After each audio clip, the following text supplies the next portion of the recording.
Hi everyone, and welcome to the next in our series of daily origami for YouTube. Today we're going to continue with our theme of looking at some traditional origami, and today we're going to make another kind of wallet or envelope, if you will. Now this particular one I'm going to be using quite a big piece of paper for. You do want to use some rectangular paper. Let me first find out how big this is, just because it's a little easier to show you guys. This is about 36.3 by 25.6.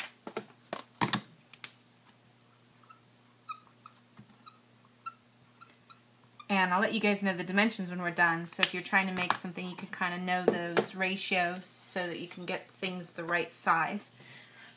But what we're going to do here is I'm going to start off by just taking my top left corner and folding it down to the other side. So I'm going to just kind of turn things around and make it a little easier.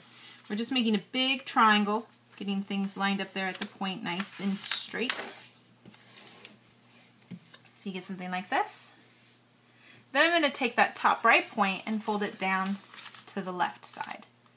Get it nice and even there in the middle. Make sure that that tip makes a nice good crease. So it looks like a little house.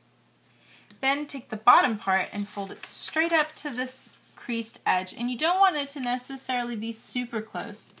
Just about right next to it is good, because then we're going to take it all and fold it straight up too. Once you've gotten all that folded up, I'm going to then fold everything into thirds. So I'm going to fold this part over and this part over so that I can get this kind of house looking kind of thing. And I want to try to adjust things so that everything kind of lines up good and I don't get any weird creased edges if I can help it. Kind of just play around with that. Let this part open for a second while you get this crease on the left really clear. And then get the right one too. And don't worry if this doesn't come all the way to the edge.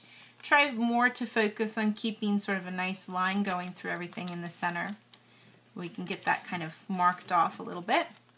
And then this part's going to get tucked inside. Not inside this layer though. Put it inside here so you don't really see where that was, so it doesn't matter so much if it's off by just a tiny bit. But that should give you little house piece there. You can tell this is looking more like an actual envelope. Then I'm going to create a crease that comes even with this edge that you see in here. So I'm just going to kind of come as close to that edge as I can and push everything straight down flat against that edge. Get a good crease. Then I could take what's left over here and just pull down so that I get a good edge right there.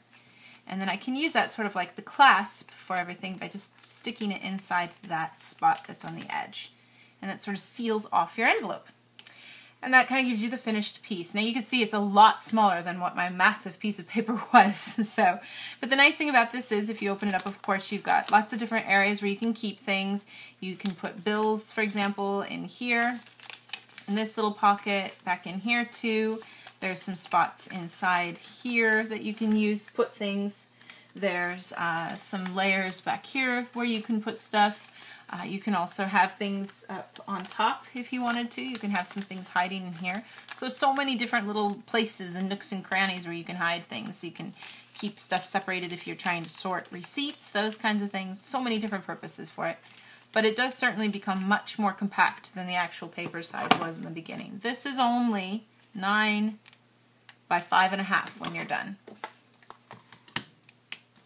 But I think it can be a really fun kind of way to fold things if you're using like wrapping paper and you're trying to make a pretty little envelope that maybe matches your packages. This can be a great way to do that as well. And that should give you your finished envelope or wallet, which is our finished project for today. Thanks so much for watching, and we'll see you next time.